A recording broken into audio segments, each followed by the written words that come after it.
Courgettes, Hilda. Very nice. You boil them up, you know, very tasty. Are they? Why, heck, at that price, I'd need to put them on mantelpiece for ornaments. Shall I give you all off to the supermarket? Yes, do that, Hilda. Why, heck.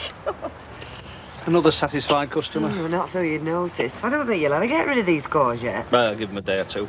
At least we're trying. Yeah, Annie Walker will give you 10 out of 10 anyway. Well, that somehow makes it all worthwhile. Aye, aye. Oh, thanks, Paul.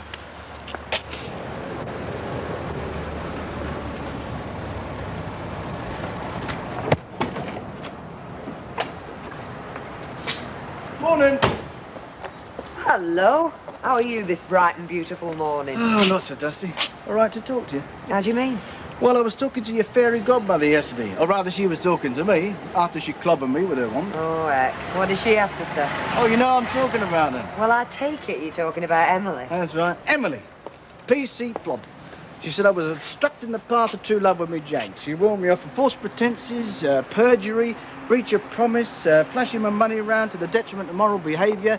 Well, you name it, I was doing it. Did she come out with that lot? Well, not in so many words. Well, it's your own fault, you know. I mean, you say all those things yourself. Ah, but how do you know I'm telling the truth?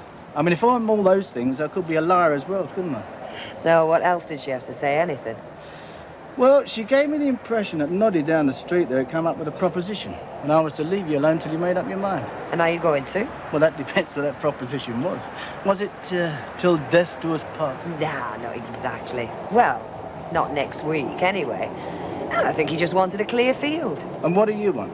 I'll give you 3 to answer. 3! Right, see you tonight. Sam. Oh, hello, love. What's your name? Sandra Webb. Oh, Johnny Webb's lass, the dustman. No, he's my uncle. Oh, really? Mentioned me, did he? I don't know who you are. Me? I'm Fred G, me. Assistant manager at the Rovers Return. He might have mentioned your name. No, they wouldn't say much, because, well, they're like under my shadow, them fellas, you know. They, well, you know, they can't match my charisma, know what I mean? He told me not to go in there on my own. Yeah, well, they are, love. Look, take no notice of them. If you have any troubles, you just come to your Uncle Fred, eh, love? Is this yours? Because if it is, you'll need it for eating that, won't you? Watch him. In fact, go and play with the hot stove, you'll be safer. She's only jealous, aren't you? Oh, yes, I'm green with envy. What are you doing in here, anyway? I thought Annie Walker provided breakfast with her board and lodgings. She does. I'm not skipping for no fella, let alone him. Oh, his nibs. Aye, King Gordon, God's gift to the licence trade. If you're doing your breakfast, Fred, get me some, will you? Now, let him go and tickle. I've been a mug once, I'm not being a mug again. He can get his own flaming breakfast. Yes, it is uncouth, isn't it, Fred? Uncouth, loud mouth, and he fancies himself. Yeah, but you've got him weighed up, haven't you? Yeah, chucking skinflint and all, love. You've got him to a T. Yes, well, you know what they say, Fred, don't you? What? It'll come to you. Yes, thank you. Not very nice, is he, Mr. G? I meant it when I told you to watch it. You get a lot of men like that in these places. Yeah, there's a lot of men everywhere. There's a lot of men, period.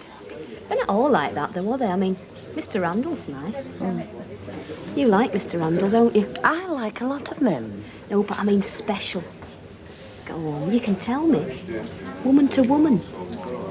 Woman to woman. Go and get the washing up done.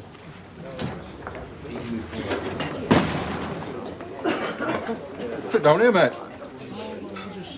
Tired. Out doing yet? No, I haven't been down there. Could I have a cup of tea, love, please? Easy on the milk, Elsie. Yes, all right. Ta.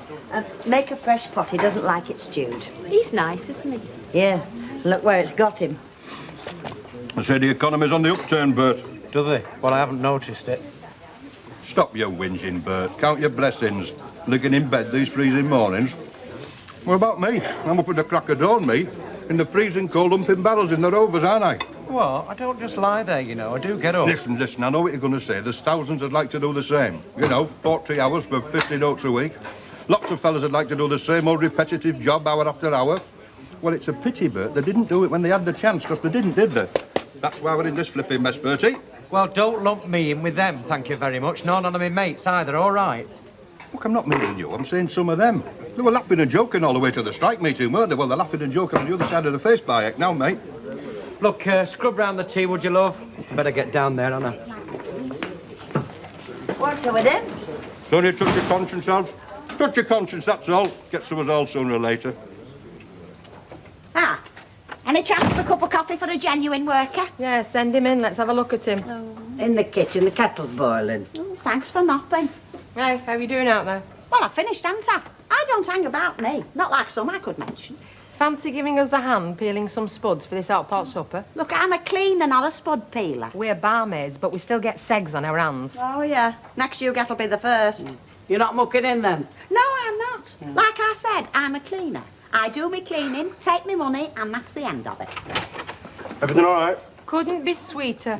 How's the hot pot coming on? Potatoes all peeled? 2,000 down, 3,000 still to go. Yeah, we're just getting back. No, finish your break, Mrs. Turpin. You're perfectly entitled. Fancy giving us a hand, do you? No, I don't think so. And Mrs. Ogden will give you a hand. Won't you, Mrs. Ogden? Oh, yes, sir, certainly, Mr. Lewis. Be a pleasure. That's the spirit. Well, it's different, isn't it? Here's the flaming organ grinder. I'm not apologising.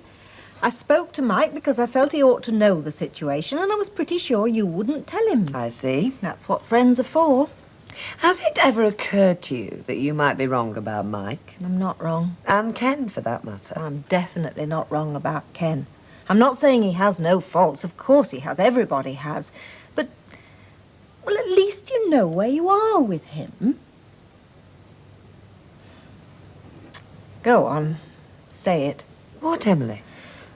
I knew where I was with Arnold. Oh, Emily. I'm your friend as well, you know. It doesn't just work one way.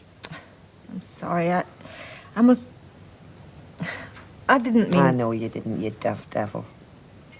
But do you see what I mean? You might just be seeing a bit of Arnold in every fella. That's right, Stuart Kaplan.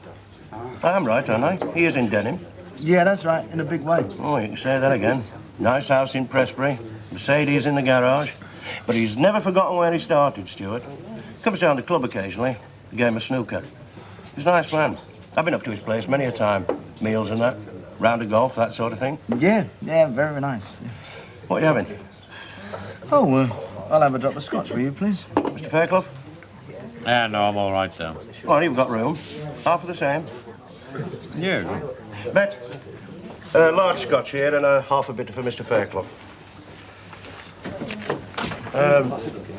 I just want you to know there's no hard feelings on my part about what happened the other day, you know. About the drinks out of time. And I hope there aren't any on yours. Forgotten? Just that I have to be a bit careful.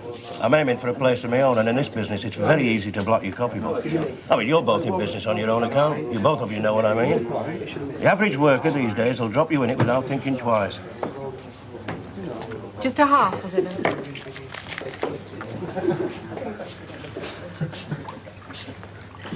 It's not easy, Ken. I mean, I can't really ask Alf to babysit again, and my friends are getting a bit fed up with me asking him to babysit at short notice. Yeah, well, I wouldn't press, but I'm off to Glasgow tomorrow. I thought that was next week. Yes, it was, but it's all been brought forward. Anyway, I don't fancy or relish very much the idea of being up there for a week and not knowing.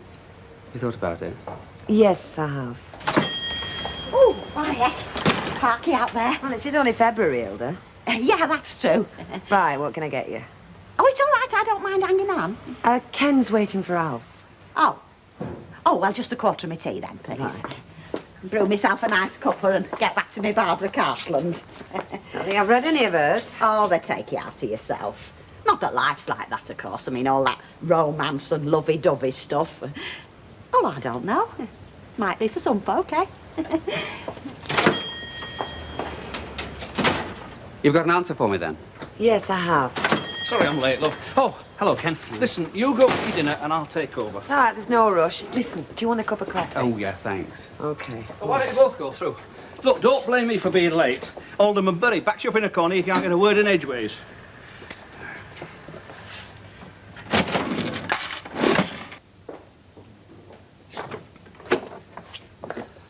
I didn't really want a coffee. I wasn't really going to get you one. Sit down.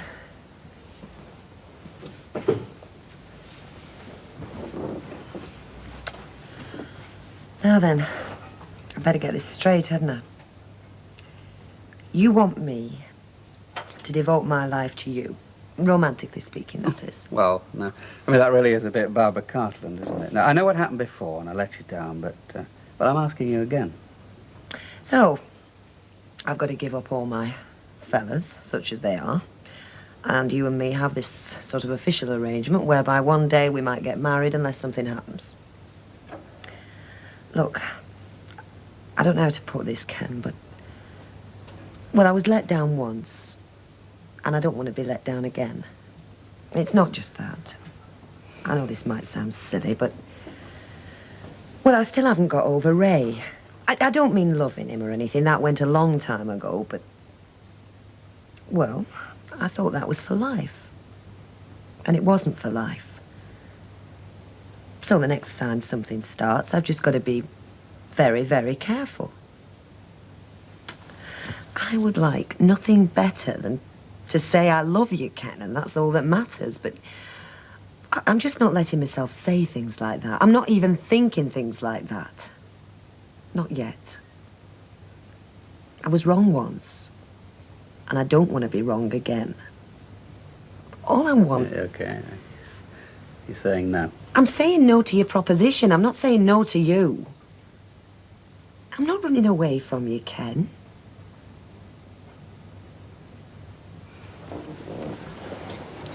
I just don't want to commit myself, Ken, to anyone, not just you. Anyone.